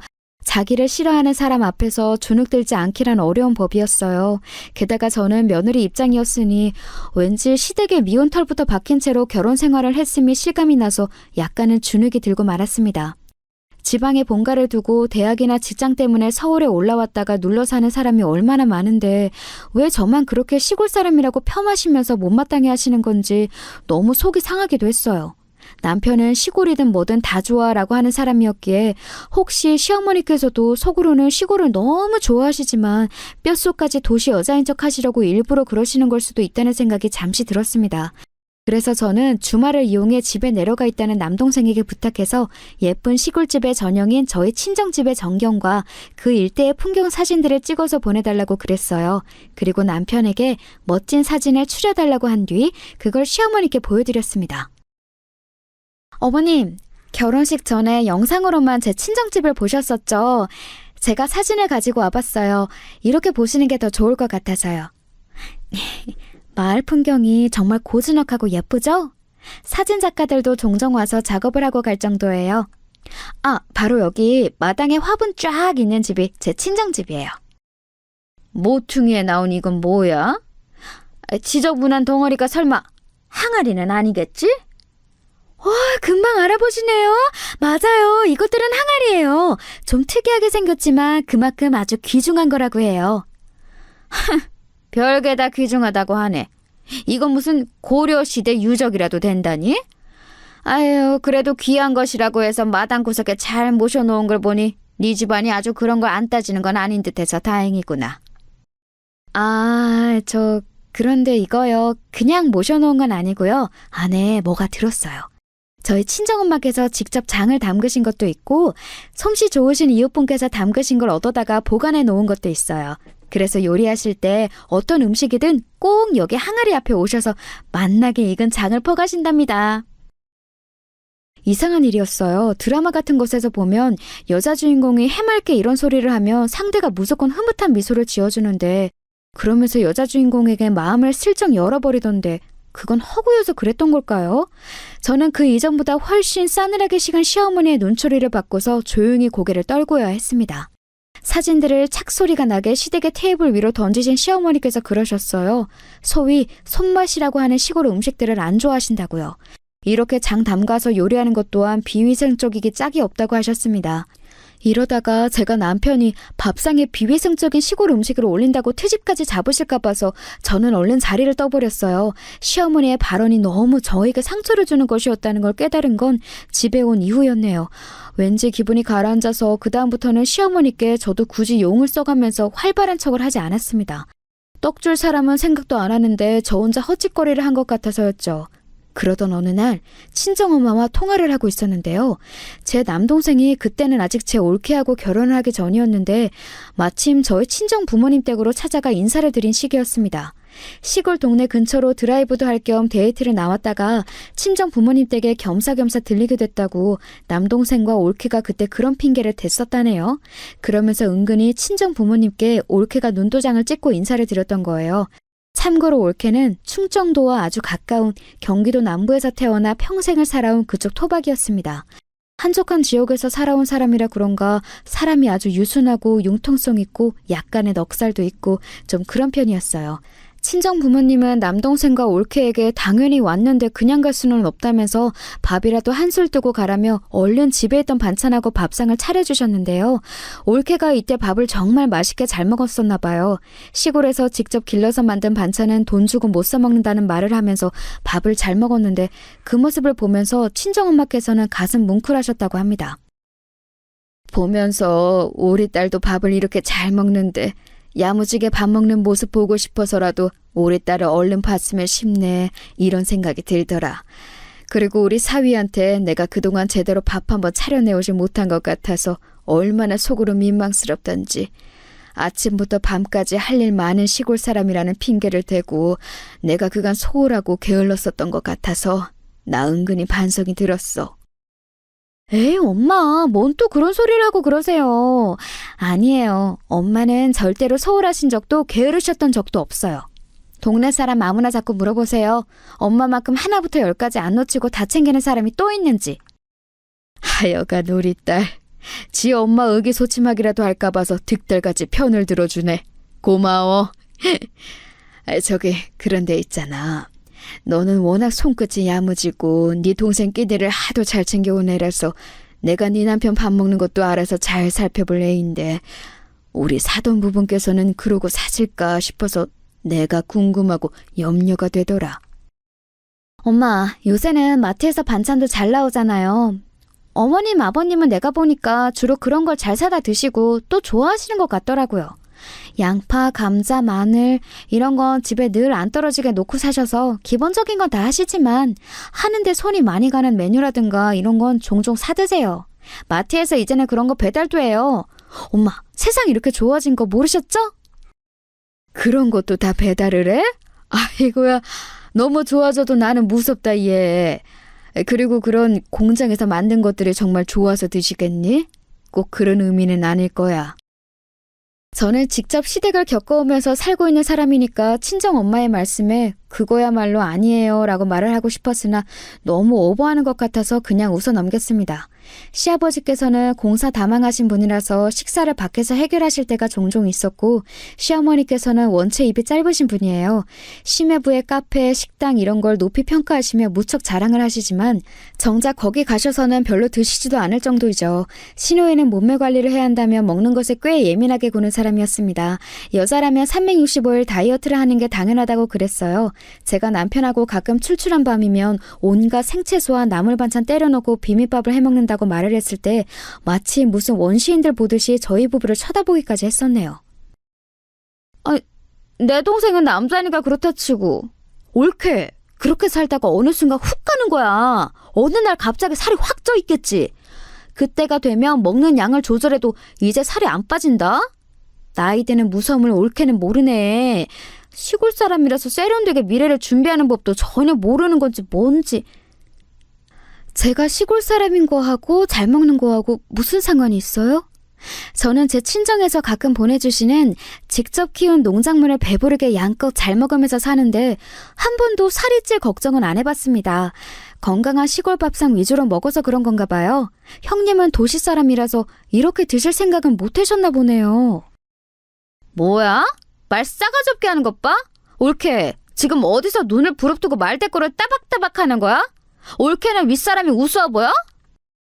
자기는 맨날 저한테 오만 소리 다 해대고 비꼬는 게 특기이면서 밝힌 지렁이가 한 번 꿈틀한 것 가지고 엄청 화를 내더라고요. 신호의 태도에 기분이 나빴지만 남편이 얼른 제 편을 들어줘서 금세 어깨가 펴졌습니다. 남편은 신호이를 향해 제발 부탁인데 남 상관 말고 본인 인생이나 잘 챙겨라고 시원한 소리를 해줬지요. 그 말이 맞았습니다. 남편은 자기 누나의 일에 일절 관심이 없었는데 자꾸 신우이만 자기 동생 부부에게 참견 중이었으니까요. 모전 여전인 것인지 신우이도 시어머니처럼 민망해지니까 얼굴이 아주 시뻘겋게 달아오르더군요. 목까지 빨개져서 저희 부부를 쏘아봤어요. 특히 저를요. 누구는 남편 없는 줄 알아? 내 남편이 더 잘났어. 얼마나 잘 나가고 있는 사람인지 옳게도 너무 잘 알지? 아, 네, 잘 알죠. 잘 알고 말고요. 뛰어나고 멋진 배우자와 백년해로 하시기를 기도해 드릴게요. 저는 떨떠름하게 대처를 할 따름이었습니다. 자기 남편의 대단함이 무시당하는 것만큼 신우이가 자존심 상해하는 것은 또 없었죠. 제가 시큰둥해하자 신우이는 짜증을 내며 자리를 아예 떠버렸습니다. 신우이는 얼굴도 예쁘장하고 공부도 꽤 해서 대학을 괜찮은 곳으로 나왔어요. 강박적으로 다이어트를 해서 몸매도 호리호리했고요. 자기 만족을 하면서 잘 살면 될 인물인데 자꾸만 남에게서 인정을 받으려는 게 문제로 보였네요. 너보다 내가 잘났어 라는 걸 끊임없이 확인받지 않으면 자기 존재 가치가 떨어진다고 믿는 모양이었습니다. 심해부가 집안이 좋은 건 아니지만 과감하게 강남에서 자기 가게를 시작해볼 엄두 배짱은 있는 분이셨고요. 강남처럼 가게의 입지를 럭셔리하게 키우기 좋은 곳은 없다고 본 것도 심해부의 날카로운 판단력이었을 겁니다. 자기 능력으로 성공하는 남자와 결혼한 것을 시누이는 무척 자랑스러워했어요. 시부모님의 기대와 관심을 한몸에 받고 살아온 건 남편 쪽이었죠. 그래서 시누이는 더 사랑받고 더 인정받고 싶다는 욕구를 키워온 것 같았네요. 대학 입시에 조금 미끄러진 시누이는 대학 재학 때 약간 풀이 죽었었고 대기업 입사도 결국 미끄러졌을 때는 망연자실했다고 합니다. 사실 객관적으로 너무 좋은 대학, 너무 좋은 직장을 잡은 것이었지만 시누이는 그렇게 보지 않았나 봐요. 자기 동생보다 월등한 결과를 내야 한다는 강박이 있었으니 말입니다. 그런 시누이가 강남에 떡하니 자기 가게 차려서 젊은 사람들 사이에서 인기를 얻고 있는 사업장의 주인과 결혼을 하였으니 입이 찢어질 수밖에 없었나 봐요. 결혼한 이후로 시부모님께서 전에 없이 시누이에게 흐뭇한 미소를 지어주시면서 크게 인정하는 자식이라고 축켜 세워주셨다고 하니까요. 그런데 마침 자기 동생은 웬 깡촌 시골의 친정이라는 여자하고 결혼해서 간소하게 짝이 없는 실혼 생활을 시작하니까 속이 아주 고소하지 않았겠어요? 그러면서도 시어머니께서 저를 못마땅해 하시니 거기에 동조를 하면서 더 잘 나갈 수 있었던 내 동생을 망친 주범이라고 저를 여기는 그런 이중적인 마음을 가졌습니다. 가족에 한해서는 한 가지 감정만 가질 수 없는 법이니까요. 아무튼 이 복잡 미묘한 두 모녀 때문에 제가 항상 심란한 것 같다고 생각을 하던 참이었습니다. 친정엄마께서 생각지도 못한 행동을 하셨어요. 결혼하고 직후였던가 아니면 직전이었던가 그때 시댁에 대해 친정 부모님께서 한창 물어보실 때였는데 그러면서 제가 시댁의 집 주소도 알려드린 적이 있었나 봐요. 친정엄마께서 시댁으로 택배를 보내신 겁니다. 직접 정성껏 조금씩 기른 것들로 반찬을 만드셔서 말입니다. 택배를 붙이고 나서 친정엄마께서는 시어머니께 별것 아니지만 솜씨 좀 발휘해봤다. 부담 없이 맛보아 주시라. 간략하게 전화를 드렸다고 합니다. 그랬더니 시어머니께서 아, 예 하고 마시더래요. 갑자기 의욕에 불타셔서 행동에 옮기시기는 했으나 막상 미적지근한 시어머니의 반응을 접하자 그제서야 친정엄마께서는 멋쩍어지셨나 봐요. 괜한 일을 벌인 건가 싶어서 민망해지셨고 일단 저에게도 알려놔야 할 것 같아서 전화를 주었다고 하셨습니다. 여기까지 듣고 나니까 저는 왠지 좌불안석이 되고 말았죠. 그런 건 네 동생이 만나고 있는 참한 아가씨 말 맞다나 돈 주고도 못 사먹는 거니까 사부인께서 어른이 잘 꺼내 드시겠지? 네 생각은 어때? 아마 그러시겠죠? 이것저것 잘 드시는 입맛은 아니시기는 한데 시골에서 직접 기른 것들로 정성스레 반찬을 만들어 보내온 사돈 집안의 성의를 높게 생각해 주실 분이에요. 분명히 아껴가면서 잘 드셔주실 거예요. 아, 그런데 엄마, 다음부터는 저하고 뭔가 상의라도 하시고 그런 걸 보내든지 말든지 하세요. 아, 제가 놀랬잖아요. 아, 그래, 알았어. 내가 의욕이 갑자기 앞서서 열심히 움직여버렸네.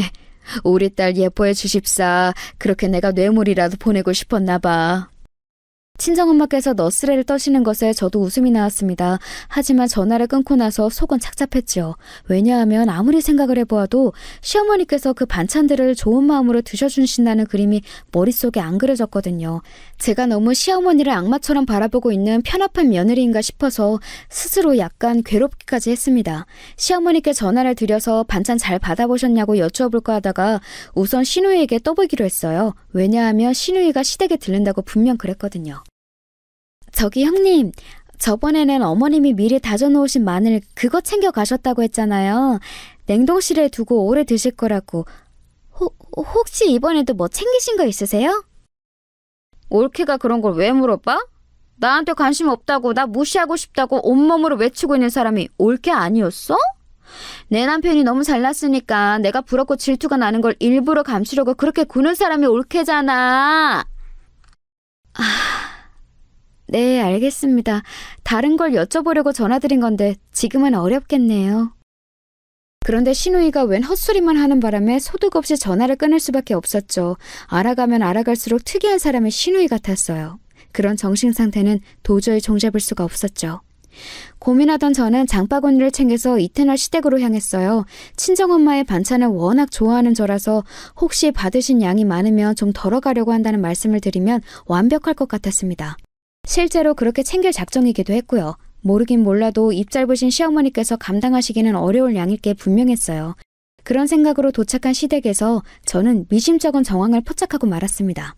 시어머니께서는 지인분과 한창 통화 중이셔서 제가 들어서자 눈인사만 보내오셨고요. 그래서 저는 슬그머니 부엌으로 가서 친정엄마의 반찬을 확인했습니다. 그런데 없는 거예요. 아무리 살펴봐도 친정엄마께서 보내셨다는 그것들이 보이지 않았습니다. 시원한 날씨임에도 얼음팩을 2중 3중으로 싸서 보내셨다고 했으니 분명히 냉장 보관이 되어 있어야 할 반찬들이었거든요. 고개를 갸웃거리던 저는 내다 놓으려고 입구를 꽉 묶어 놓은 쓰레기 봉투에서 시선이 멈추었습니다. 반투명해서 안이 비치는 쓰레기 봉투에서 보이는 것은 친정엄마께서 사용하셨을 법한 보자기였습니다. 저는 홀린 듯이 쓰레기 봉투를 열어 그것을 확인하고 말았어요. 그리고 참담해졌죠. 마침 통화를 끝낸 시어머니께서 저를 찾아 이쪽으로 오셨다가 화들짝 놀라셨습니다. 너는 그걸 왜 찾아보고 그래? 별로 달갑지도 않은 걸 네 엄마가 멋대로 보내오니까 나는 별 수 없었어. 사돈인데 네 엄마라뇨? 대체 왜 별 수가 없으셨어요? 안 되실 거면 저에게 주신다는 선택지도 있으셨잖아요. 너한테 주면 우리 아들 입에도 그게 들어갈까 봐서 그랬다. 왜? 하여간에 괜히 시골 것하고 엮여서 내가 별거를 다 보겠네. 아유 귀찮아. 아유 정신없어. 시어머니께서 그렇게 외치시며 안방으로 들어가 버리셨어요. 저는 고스란히 쓰레기로 버려진 친정엄마의 반찬들을 보고 눈물을 흘렸습니다. 속상하다는 말로는 표현이 부족했어요. 버려진 그거 다 챙겨서 제가 집으로 가서 온 다음에 직접 버렸어요. 그래야 할 것 같았습니다. 제가 울적해 있으니까 남편이 눈치를 보면서 무슨 일이냐고 물었는데 대답하기도 싫었어요. 생각의 정리도 좀 필요했고요. 그런데 이튿날 친정엄마께 연락이 왔습니다. 알고 보니까 남편이 친정엄마께 여느 때처럼 안부 전화를 드리다가 제 얘기를 한 거예요. 표정이 너무 안 좋고 정황상 자기 집에 갔다 온 것 같고 웬 음식물 쓰레기 같은 걸 한 움큼 버리고 오더니 한숨을 쉬고 이런 식으로 남편이 다 떠들어 버렸는데 친정엄마께서는 단박에 감을 잡으신 겁니다. 무슨 일이 있었던 건지 말이에요. 택배 새로 보냈다. 아무래도 양이 사돈 내외 두 분이 드시기에는 많은 것 같으니까 네가 들러서 좀 받아가든지 그렇게 해. 제가 그 소리를 듣고 얼마나 놀랐던지 몰라요. 아니 대체 왜 또 이를 버리신 건지. 우체국 당일 택배라서 저녁에 시댁으로 도착한다는 건 알고 저는 퇴근을 시댁으로 했습니다. 친정엄마의 반찬을 챙기려는 마음도 있었고 단판을 지으려는 심산도 있었어요. 무례를 제대로 따질 작정이었죠. 시댁에 가니까 마침 시누이도 와 있더라고요. 그런데 시어머니와 시누이 둘 다 넋이 나간 얼굴로 부엌 식탁을 둘러싸고 서 있었습니다. 식탁에 친정엄마께서 보내신 택배가 풀어져 있는 것을 보고 제가 얼른 놀라서 다가갔죠. 시누이가 저를 먼저 발견했어요. 올케? 마침 잘 왔어. 설명 좀 해줘. 이게 어떻게 된 일이야? 시골 택배가 왔길래 피식 웃으면서 열어봤다가 이상한 걸 발견했어. 사부인이 뭔가 이상한 걸 보내셨는데 네가 설명해줬으면 싶구나. 이게 대체 뭐니? 아니 왜 우리 사위가 장사하고 있는 강남의 그 건물의 기념수건이 보자기 대신에 들어있는 거야? 동봉되어 있는 이 서류는 뭐고? 사부인께서 그 건물의 소유지라고 되어 있는데 아니지? 이거 농간이지? 시어머니께서 거의 숨이 넘어가시려고 했습니다. 저는 그 순간 친정엄마께서 왜 택배를 다시 보내셨는지 알아차렸고 저도 모르게 씩 웃고 말았네요. 그러자 두 모녀의 안색이 이제는 아예 창백해졌습니다. 늘 빨갛게 달아오르는 것만 보다가 핏기 가시는 모습을 보니까 색다르더군요. 맞아요. 저희 엄마가 마침 그 건물 주인이세요. 제가 명쾌하게 답을 드리자 시어머니께서는 다리에 힘이 풀려 주저앉으셨어요. 시누이는 말도 안 된다며 현실을 부정했죠. 그래서 제가 알려주었어요. 애초에 저는 남편하고 그 건물에서 만났다는 사실을 말합니다. 남편은 심여부의 가게를 구경하러 들른 참이었고 저는 친정엄마의 건물을 보려고 갔다가 눈이 맞았던 것이었거든요. 건물 부자도 맞고 땅 부자도 맞다는 말까지 덧붙였더니 이번에는 시누이가 반쯤 눈동자를 뒤집으면서 주저앉았어요. 저희 친정은 한두 푼에 그렇게 연연하는 집이 아니어서요. 몇 달 공실로 둬도 상관없으니까 계약 끝나는 대로 지금 장사하고 있는 집을 쫓아내도 돼요. 사실 세를 더 낼 테니까 들어오고 싶다는 사람은 널렸기도 하고요. 옳게! 그게 무슨 소리야? 에이, 안 될 소리지. 그럼 쫓겨나는 사람은 죽으라는 소리야? 아니지. 내가 이럴 때가 아니구나. 옳게. 내가 그동안 올케한테 너무 모질었지? 미안해. 내가 나쁜 마음에서 그런 건 아니었어. 신우이가 혼이 쏙 빠진 얼굴로 정신없이 떠들었습니다. 자존심이고 뭐고 지금은 굽혀야 될 때라고 판단했던가 봐요. 시어머니께서는 입만 뻐끔거리시며 저를 멍하게 올려다보셨어요. 완전히 정신이 붕괴되신 듯 보여서 저는 그냥 친정엄마의 반찬을 챙겨다가 꾸벅 인사를 드리고 나왔습니다. 그러자 신우이가 맨발로 저를 따라 나왔어요. 배웅도 안 받고 그냥 가냐면서 아주 혼비백산으로 저에게 인사를 해댔습니다. 저는 씁쓸한 웃음으로 대꾸를 해주고 집으로 갔죠. 남편에게 있었던 일을 다 말해주었고요. 남편은 다른 것보다도 제가 그동안 소가리를 하면서 상처를 받아온 게 속상하다고 하면서 그 부분에만 초점을 맞췄습니다. 그때 생각했네요. 어찌됐든 이 남자와 결혼하기는 잘했다고 말입니다. 친정 엄마께도 상황을 보고 드렸고 감사하다고 사랑한다는 인사 또한 빼먹지 않았네요. 일확천금 생기자마자 서울에 건물 사두기를 잘했다고 하시면서 친정엄마께서는 2다리 쭉 뻗고 주무신다고 했어요. 저도 2다리 뻗고 잘 잤는데 다음날 한숨도 못 주무신 얼굴로 저를 찾아오신 시어머니께서 사과를 하셨습니다. 내가 미안하다. 진가를 알아보지 못하고 아둔하고도 어리석게 굴어서 면목이 없네. 부족한 시엄이 불쌍하게 여긴다는 마음으로 용서해주고 받아줄 수는 없을까? 남편이 이미 시어머니께 불같이 화를 낸 다음이었기 때문에 더더욱 안색이 좋지 못하셨죠. 저는 사람의 본성이라는 건 잘 안 바뀌기에 시어머니께서 저에게 진심으로 미안해서 이러신다고는 생각하지 않았어요. 하지만 제가 사랑하는 남편의 모친 되시는 분이고 새롭게 고부관계가 정립되었음을 알았기에 그 사과 받아들였습니다. 시어머니께서는 그 이후로 저하고 친하게 지내고 싶으신데 불쑥 다가가기에는 전에 자행하신 언행들이 있어서 몹시 망설여진다는 기색을 드러내시며 한동안 전전긍긍하면서 사셨어요. 신우이가 저에게 얼마나 딸랑거리며 아부를 떠는 사람으로 바뀌었는지는 설명이 필요하지 않을 정도네요. 어느 날은 술에 취해서 제 남편에게 결국 네가 이겼구나 라며 우는 소리를 해서 저를 당황시키기도 했답니다. 아무튼 지금 저는 애 2 낳고 키우느라 삭신이 쑤시는 엄마가 되었어요. 나날이 회춘을 하시는 건지 건강하셔서 감사한 친정 부모님과 저를 여전히 어렵게 생각하시면서 손주들을 열심히 봐주고자 하시는 시부모님 사이에서 아주 적당한 나날을 보내고 있답니다.